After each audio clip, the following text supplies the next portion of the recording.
Oo, nagtatrabaho yung asawa ko. Yun ngang isang member ng Committee of Justice, may utang yan na 8 million sa asawa ko. Kaya nga hindi pa nadagdag yun.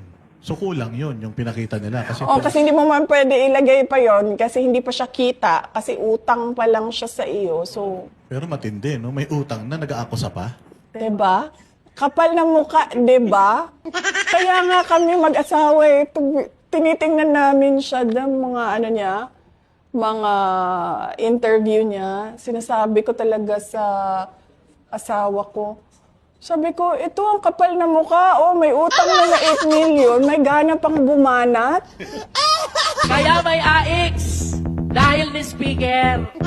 Kaya may akap dahil ni speaker. Kaya may tupad dahil ni speaker. Kaya may mga barangay road dahil ni speaker. Kaya may patubig dahil ni speaker. At kaya may groundbreaking ngayon dahil ni speaker.